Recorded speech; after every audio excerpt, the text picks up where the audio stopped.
یا والدین کے لیے ایکسٹرا آپ وصیت کرنا چاہتے ہیں، اب ان کو وراثت بھی مل جائے گی، اب وراثت بھی بیٹے بیٹیوں کو مل رہی ہے اور ساتھ وصیت بھی کر رہے ہیں، یہ جائز نہیں ہے شریعت میں۔ یعنی جن کو شریعت نے وارث بنا دیا ہے ان وارثوں کے لیے وصیت نہیں ہے، ان سے ہٹ کے کوئی یتیم ہے، بیوہ ہے، آپ کا کوئی جگری دوست ہے، یا کوئی علماء ہیں، یا مساجد مدارس ہیں، یا کوئی اور رفائی کام ہے جو ان وارثوں سے ہٹ کے ہیں، ان کے لیے وصیت کی جا سکتی ہے۔ حضور علیہ الصلوۃ والسلام کا ارشاد ہے لا وصیت لوارث، وارث کے لیے وصیت کرنے کی اجازت نہیں ہے، کیونکہ اللہ نے اسے پہلے ہی اس کا حصہ وراثت میں مقرر کر دیا ہے۔ اب اس میں کمی پیشی کرنا اللہ تعالیٰ کے حکم کی خلاف ورزی ہوگی، چونکہ جب آپ یا میں وارث کے لیے وصیت کریں گے، مثال کے طور پر بیٹوں میں سے کسی ایک بیٹے کے لیے وصیت کرتے ہیں کہ اس کو جو ہے مزید 2 لاکھ روپیہ بھی دے دیا جائے، میں وصیت کرتا ہوں۔ اب جب ان کو وراثت ملے گی، وراثت کے ساتھ یہ 2 لاکھ مزید اس ایک بیٹے کو مل جائے گا، یا ایک بھائی کے لیے کرتے ہیں جس کو بھی وارثوں میں سے کرتے ہیں، تو یہ اللہ کے بنائے ہوئے حصوں میں کمی زیادتی کرنا ہے، آپ نے اس کی وراثت کے حصے کو بڑھا دیا ہے۔ تو اس لیے حضور نے فرمایا لا وصیت لوارث، وارث کے لیے آپ وصیت نہیں کرتے۔ ہاں البتہ وارثوں میں سے کوئی ایسے وارث ہوتے ہیں جن کو حصہ نہیں ملتا، مثلا آپ کے بیٹے بھی موجود ہیں، آپ کی بیوی بھی موجود ہے، آپ کے والدین بھی موجود ہیں۔ اب آپ کو پتہ ہے کہ میرے دادا کو وراثت نہیں جائے گی، کیونکہ یہ قریبی رشتے جو قریب ہیں ان کو وراثت ملے گی، ان کے ہوتے ہوئے دور والے رشتوں کو وراثت نہیں دی جائے گی۔ تو ایسا وارث جس کو وراثت میں سے حصہ نہیں مل رہا، اس کے حق میں وصیت کی جا سکتی ہے، جیسے یتیم پوتا ہے۔ اب یاد رکھیں کہ آپ کے وارث آپ کے بیٹے بن رہے ہیں، آپ کے پوتے نہیں بن رہے۔ اگر بیٹا آپ کی زندگی میں فوت ہو جاتا ہے تو پوتے آپ کی وراثت سے محروم ہو جائیں گے، کیونکہ پوتا ڈائریکٹ دادے کا وارث نہیں بنتا، اس کے بیٹے بیٹیاں بنتے ہیں، بیٹے بیٹیوں کے ہوتے ہوئے اگلا وارث جو ہے، اگلا رشتہ وہ سامنے نہیں آ سکتا، اس لیے یتیم پوتے کے حق میں آپ وصیت کر سکتے ہیں۔ اسی طرح کوئی بہن ہے وہ بیوہ ہو گئی ہے، اب آپ کو پتہ ہے کہ میرے وراثت جو ہے بہن تک نہیں پہنچے گی، وہ آپ اس کے حق میں بھی وصیت کر سکتے ہیں۔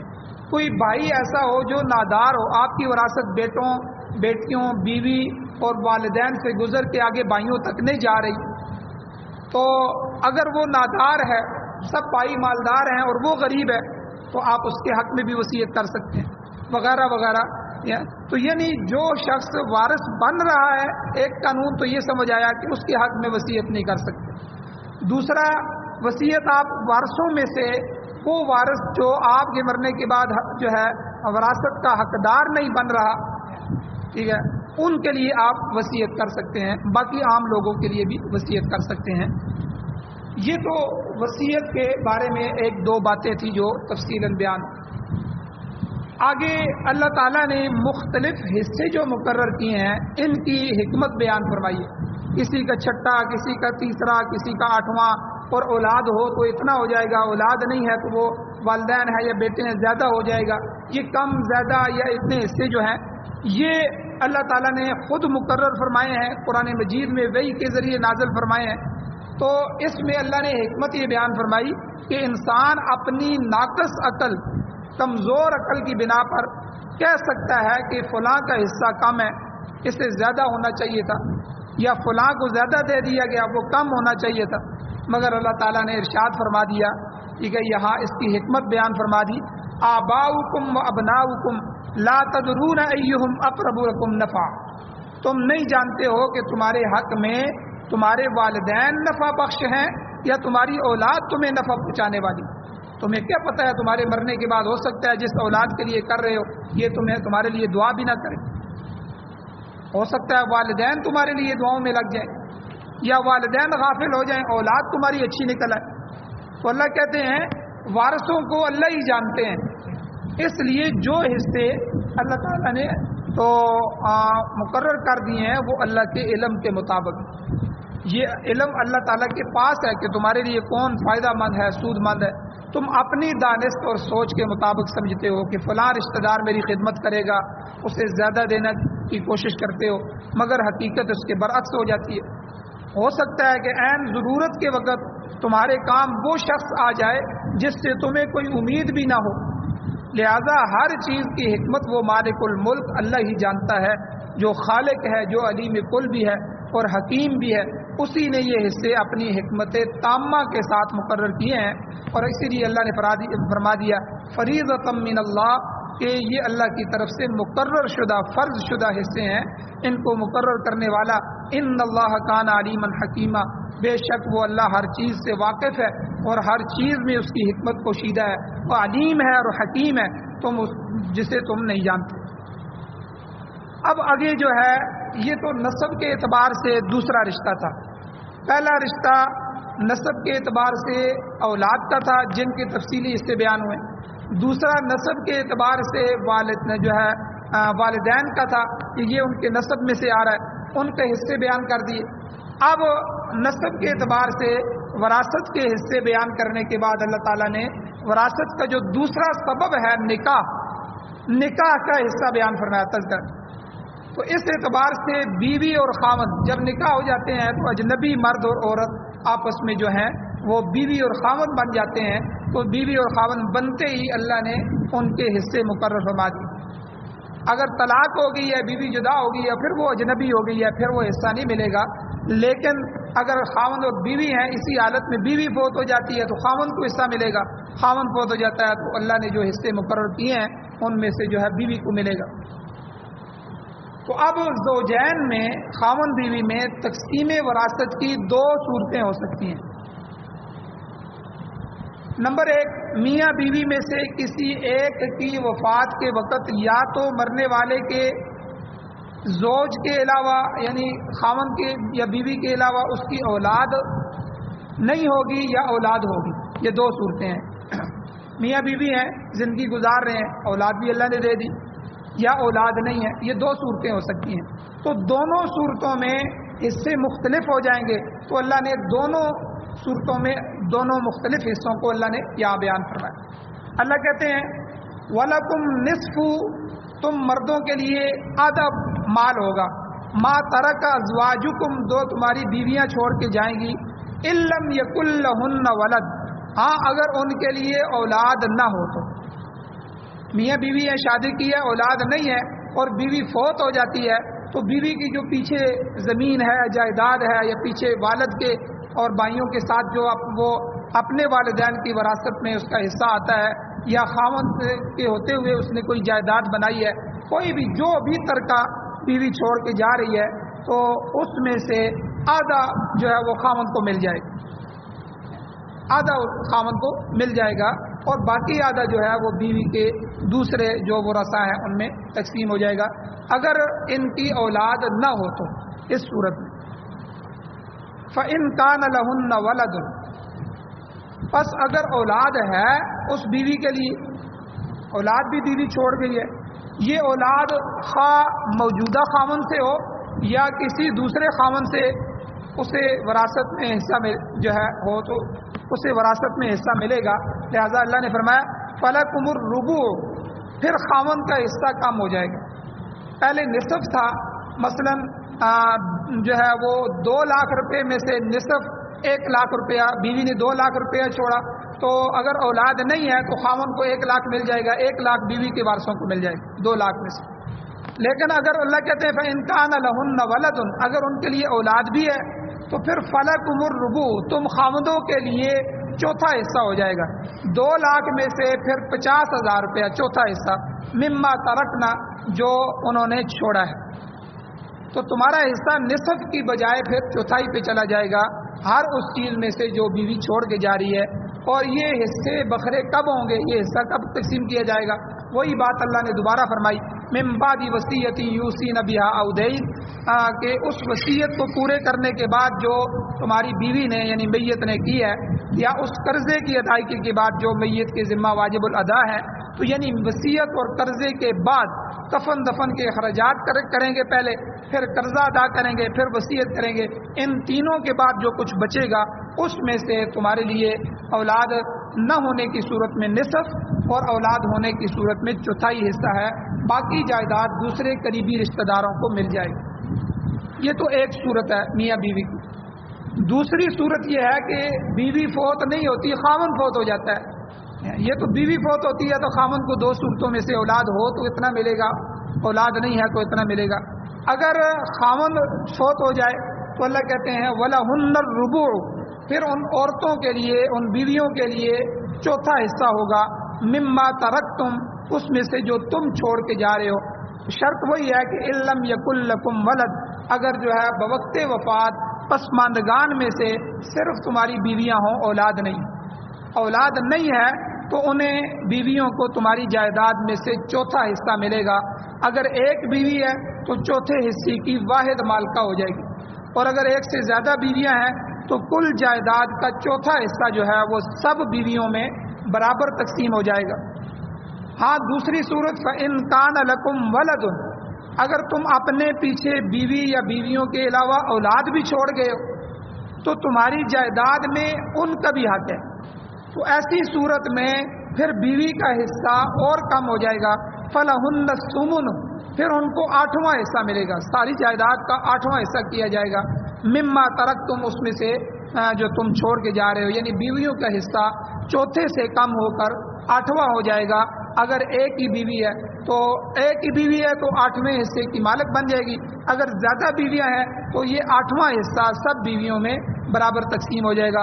لیکن شرط وہی ہے من بعد وصیۃ توصون بہا او دین، بنیادی اصول یہی رہے گا کہ کل جائیداد میں سے پہلے قرضہ ادا کیا جائے گا اگر کوئی ہے تو، اور وصیت ہے تو وصیت پوری کی جائے گی، اور اس کے بعد باقی ماندہ جو مال ہے وہ حصہ رسدی، جو حصہ مقرر کیا گیا ہے اس کے مطابق تقسیم ہو جائے گا.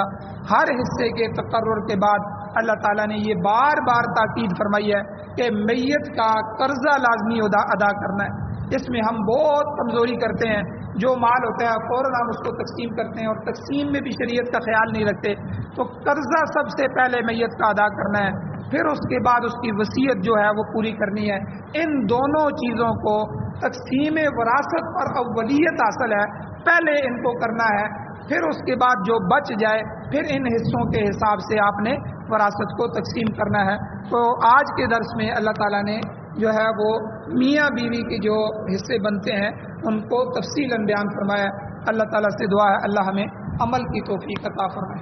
آمین. الحمدللہ رب العالمین والعاقبۃ للمتقین والصلاۃ والسلام علی رسولہ النبی الامی الکریم. یا اللہ ہماری کمیوں کوتاہیوں کو معاف فرمائیے، درگزر فرمائیے، صغیرہ کبیرہ گناہوں کو معاف فرمائیے. یا اللہ قرآن و سنت کو سننے، سمجھنے، عمل کرنے، اس کی اشاعت کرنے، یا اللہ اس کی حفاظت کرنے کی توفیق عطا فرمائیے. یا اللہ پاکستان سمیت پوری دنیا میں جتنے باطل نظام کام کر رہے ہیں جمہوریت سمیت، یا اللہ ان سب باطل نظاموں کو ختم فرمائیے. قرآن و سنت کی بالادستی نصیب فرمائیے. قرآن و سنت کا قانون، آئین یا اللہ بطور دستور حیات ہمیں اس کو نصیب فرمائیے. یا اللہ جو حضرات بیمار ہیں یا اللہ ان سب کو شفائے کاملہ عاجلہ مستمرہ دائمہ نصیب فرمائیے. جو پریشان حال ہیں ان کی پریشانیوں کو دور فرمائیے. یا اللہ جو ہماری مسجد کے ساتھ تعاون کرنے والے ہیں ان کے تعاون کو قبول فرمائیے. ان کی یا اللہ اولادوں میں، گھروں میں، عزتوں میں برکتیں عطا فرمائیے. یا اللہ جو حضرات ایمان کی حالت سے اس دنیا سے جا چکے ہیں یا اللہ ان سب کی بخشش فرمائیے. یا اللہ ہماری دعاؤں کو محض اپنے فضل و کرم سے اپنی بارگاہ میں قبول فرمائیے. صلی اللہ تعالیٰ علی خیر خلقہ محمد وآلہ واصحابہ واہل بیتہ وازواجہ اجمعین برحمتک یا ارحم